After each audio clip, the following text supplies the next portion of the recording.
നമസ്കാരം റാഫ്റ്റോ ക്രിക്കറ്റിലേക്ക് ഏവർക്കും സ്വാഗതം. ഇതൊക്കെ എന്ത്? ഞാൻ ഏറ്റെന്നേ, ഞാൻ ഏറ്റു, ഞാൻ ചെയ്യും. ആസ്മത്തുള്ള ഒമർസായിയുടെ പന്ത് ബൗണ്ടറിയിലേക്ക് അടിച്ചിട്ട് ഗ്ലെൻ മാക്സ്വെൽ ചിരിച്ചൊരു ചിരിയുണ്ട്. Grinning from ear to ear എന്ന രൂപത്തിലുള്ള ചിരി, നിറഞ്ഞ ചിരി അതിലെല്ലാം ഉണ്ടായിരുന്നു.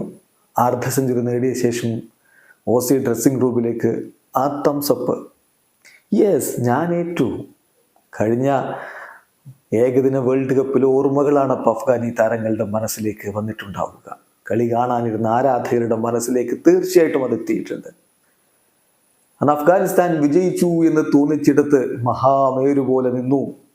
അവരുടെ വിജയപ്രതീക്ഷകൾ തച്ചുടച്ചു ഇതേ ഗ്ലെൻ മാക്സ്വെൽ. അദ്ദേഹം അന്ന് പുറത്തെടുത്ത ആ ഒരു ഇന്നിങ്സ് ഉണ്ടല്ലോ, വല്ലാത്തൊരു പ്രകടനമായിരുന്നു. ഏതാണ്ട് ഒറ്റക്കാലിലാണ് അദ്ദേഹം ക്രീസിൽ നിന്നത്. ക്രാമ്പ് അത്തരത്തിൽ അദ്ദേഹത്തെ വേട്ടയാടിയിട്ടും അദ്ദേഹം ക്രീസിൽ നിന്നും ബൗണ്ടറികൾ യഥേഷ്ടം വന്നുകൊണ്ടിരുന്നു. ഫോർ എ ഫൺ എന്ന രൂപത്തിൽ അഫ്ഗാന്റെ ഓരോ ബൗളർമാരെയും അദ്ദേഹം എടുത്തിട്ട് അമ്മാനമാടുകയായിരുന്നു. ഏതാണ്ട് അതുപോലെ തന്നെ കാര്യങ്ങൾ പോകുമെന്ന് തോന്നിച്ച നിമിഷം ഒന്നിനു പുറകെ ഒന്നായിട്ട് അദ്ദേഹത്തിന്റെ ബൗണ്ടറികൾ വരുന്നത്. ആ ഘട്ടത്തിലാണ് അസ്മത്തുള്ള ഒമർസായിക്കെതിരെ നമ്മൾ നേരത്തെ പറഞ്ഞ ബൗണ്ടറി നേടിയതിനു ശേഷമുള്ള ചിരിയൊക്കെ വരുന്നതും. 35 പന്തുകളിലെ അർദ്ധ സെഞ്ചുറിക്ക് ശേഷം യെസ് എന്നുള്ള ആ തംസപ്പും ഒക്കെ കഴിഞ്ഞിട്ട്, പക്ഷേ ഗുൽബദീൻ നൈബിന് പ്ലാനുകൾ വേറെ ഉണ്ടായിരുന്നു. ഗുൽബദീൻ നൈബിന്റെ ആ പന്തില് അദ്ദേഹത്തിന്റെ ഹിറ്റിംഗ് പിഴച്ചു. എടുത്തു പറയണം, നൂർ അഹമ്മദിന്റെ ആ ഒരു കിടലൻ ക്യാച്ചും അവിടെ തീർന്നു. യഥാർത്ഥത്തിൽ അതായിരുന്നു ഈ മത്സരത്തിലെ ഗെയിം ചേഞ്ചിങ് മൊമെന്റ് എന്ന് പറയുന്നത്. ഓസി ഇവിടെ അഫ്ഗാനിസ്ഥാനെ പരാജയപ്പെടുത്തി സെമി ഫൈനലിലേക്ക് കടക്കുകയും ഓസീസിനെ നോക്കൗട്ട് ചെയ്യുകയും ചെയ്യും എന്നിടത്ത് നിന്നാണ് കളി അഫ്ഗാനിസ്ഥാൻ തിരിച്ചു പിടിച്ചുകൊണ്ട് ഓസ്ട്രേലിയക്ക് ഒരു മൈറ്റി തോൽവി അങ്ങ് സമ്മാനിച്ചു കൊടുത്തത്. അങ്ങനെയാണല്ലോ, ഒക്കെ മൈറ്റി ആണല്ലോ. അപ്പോൾ ഒരു മൈറ്റി തോൽവി തന്നെയാണിത്. കാരണം ചരിത്രത്തിലെ ആദ്യത്തെ തോൽവിയാണ് അഫ്ഗാനോട് ഓസീസ് ഏറ്റുവാങ്ങുന്നത്. ഗുൽബുദ്ദീൻ നൈബ് അദ്ദേഹത്തെ പുറത്താക്കുമ്പോൾ 41 പന്തുകളിൽ നിന്ന് 59 റൺസാണ് നേടിക്കഴിഞ്ഞിരുന്നത് ഗ്ലെൻ മാക്സ്വെൽ. മാക്സി പോകുമ്പോൾ 15 ഓവറിൽ 106 റൺസിന് 6 വിക്കറ്റ് എന്ന രൂപത്തിലാണ് അവരുണ്ടായിരുന്നത്. പിന്നെ 32 പന്തുകളിൽ 43. സ്വാഭാവികമായിട്ടും പാറ്റ് കമിൻസ് ഒക്കെ ഉണ്ടല്ലോ, സാധ്യത അപ്പോഴും അഫ്ഗാൻ ഉണ്ടായിരുന്നു. പക്ഷെ പിന്നീട് അങ്ങോട്ട് മികച്ച രൂപത്തിൽ തന്നെ കാര്യങ്ങൾ കൈകാര്യം ചെയ്തു അഫ്ഗാൻ എന്ന് പറയണം. അങ്ങനെയാണ് ഓസീസിനെ അവർ പൂട്ടിക്കെട്ടിയത്. അതിൽ ഗുൽബുദ്ദീൻ നൈബിന്റെ ബൗളിംഗ് പെർഫോമൻസ്, അദ്ദേഹം ആ 17ാമത്തെ ഓവറൊക്കെ വലിയ സമ്മർദ്ദത്തിന്റെ ഘട്ടത്തിലും വളരെയധികം മികവിൽ പന്തെറിയുകയും ഓസീസിന്റെ അവസാന പ്രതീക്ഷയായിരുന്ന പാറ്റ് കമിൻസിനെ പറഞ്ഞു വിടുകയും ചെയ്തു. അതോടൊപ്പം തന്നെ നമ്മൾ എടുത്തു പറയേണ്ട കാര്യം, ഡ്വെയ്ൻ ബ്രാവോ ബൗണ്ടറി ലൈനിൽ നിന്നുകൊണ്ട്, ബൗളിംഗ് കോച്ചാണ്, ഓരോ നിർദ്ദേശങ്ങൾ കൊടുക്കുന്നതും അദ്ദേഹം ആവേശത്തോടു കൂടി ടീമിനെ പമ്പഡപ്പ് ആക്കുന്നതും ഒക്കെ നമ്മൾ കണ്ടു. അതിനും നമ്മൾ കൈയടിക്കേണ്ടതാണ്. എക്സ്പീരിയൻസ്ഡ് ആയിട്ടുള്ള കോച്ചിങ് സ്റ്റാഫ് അഫ്ഗാനെ ആ രൂപത്തിൽ അവരുടെ താരങ്ങൾക്ക് ഇത്തരം സമ്മർദ്ദ ഘട്ടങ്ങൾ ഹാൻഡിൽ ചെയ്യാൻ എക്സ്പീരിയൻസ് ഉണ്ടോ എന്നത് സംശയമാണ്. പക്ഷെ ഇങ്ങനെ എക്സ്പീരിയൻസ്ഡ് ആയിട്ടുള്ള ബാക്ക്റൂം സ്റ്റാഫ് അവരെ വലിയ രൂപത്തിൽ സഹായിക്കുന്ന കാഴ്ചയും നമ്മൾ കണ്ടു. ആ ഇൻഎക്സ്പീരിയൻസിൻ്റെ ഒരു കാര്യമാണ് 19ാമത്തെ ഓവറിൽ അവസാന പന്ത് നോബോൾ ആകുന്നത്. 3 പേര് മാത്രം ഇൻസൈഡ് ദി റിങ്. എന്തൊരു മിസ്റ്റേക്കാണത്. അത് വലിയ രൂപത്തിൽ പ്രശ്നമായേനെ. കാരണം അത് നോബോള്, പിന്നെ ഫ്രീ ഹിറ്റ്. പക്ഷെ ഒന്നും ചെയ്യാൻ പറ്റില്ല. ഫ്രീ ഹിറ്റ് കിട്ടിയ പന്തിൽ ഒരു റണ്ണ് പോലും എടുക്കാൻ മൈറ്റി ഓസിക്ക് കഴിഞ്ഞില്ല എന്ന കാര്യം ശ്രദ്ധിക്കണം. അങ്ങനെയാണ് അഫ്ഗാൻ കളി പൂർണ്ണമായിട്ടും അവരുടെ വരുതിയിലേക്ക് കൊണ്ടുവരുന്നത്. ഏതായാലും നമ്മൾ ഈ കളിയെ വിശദമായിട്ട് നോക്കുമ്പോൾ ടോസ് ലഭിച്ചിട്ട് എന്തിനാണ് ബൗൾ ചെയ്യാൻ ഓസ്ട്രേലിയ തീരുമാനിച്ചത് എന്നത് ഒരെത്തും പിടിയും കിട്ടാത്ത തീരുമാനമാണ്.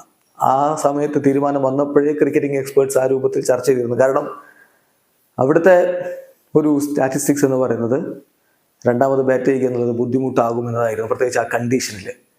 എന്നിട്ടും പക്ഷേ ഓസ്ട്രേലിയ ആദ്യം ബൗൾ ചെയ്യാൻ വേണ്ടി തീരുമാനിച്ചു.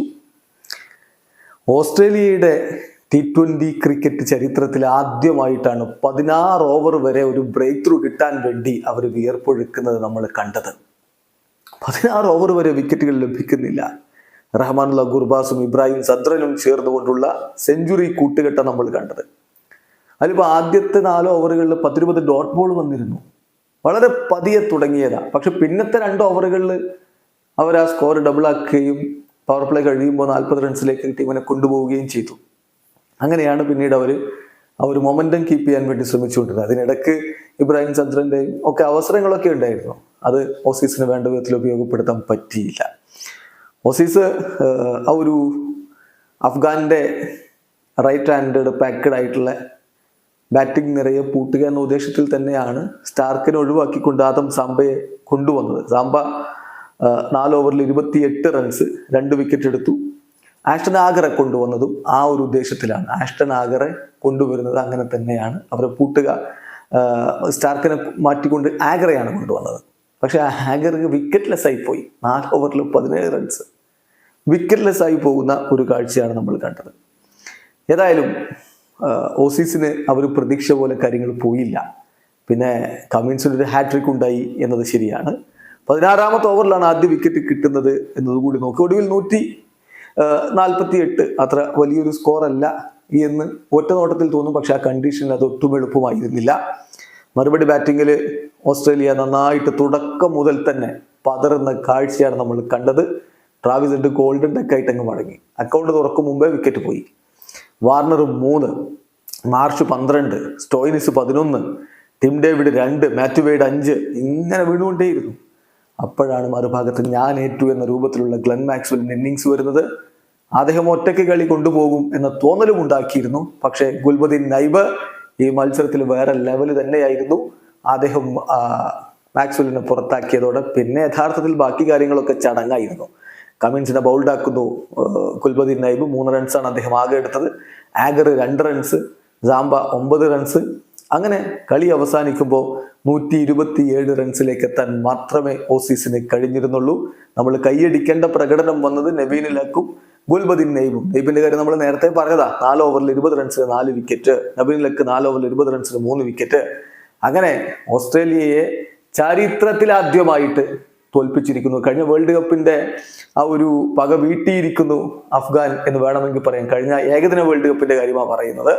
അന്ന് അഫ്ഗാന്റെ പ്രതീക്ഷകൾ തച്ചുടച്ചത് ഗ്ലെൻ മാക്സ്വെൽ ആയിരുന്നെങ്കിൽ ഇന്ന് ഓസ്ട്രേലിയക്ക് അവരുടെ സെമി ഫൈനൽ സാധ്യത പോലും അപകടത്തിലാവുന്ന രൂപത്തിലേക്ക് ഒരു സ്ഥിതിവിശേഷം ഉണ്ടായിട്ടുണ്ടെങ്കിൽ അത് അഫ്ഗാന്റെ പ്രതികാര ജ്വാലയിൽ ഉയർന്ന ആ ഒരു ചൂടിൽ വെന്തുരുകിയതാണ് എന്ന് പറയേണ്ടി വരും. വീഡിയോ അവസാനിക്കുന്ന ക്രിക്കറ്റ് ലോകത്തെ കൂടുതൽ വിശേഷങ്ങളുമായി റാഫ് ടോക്സ് എത്താം.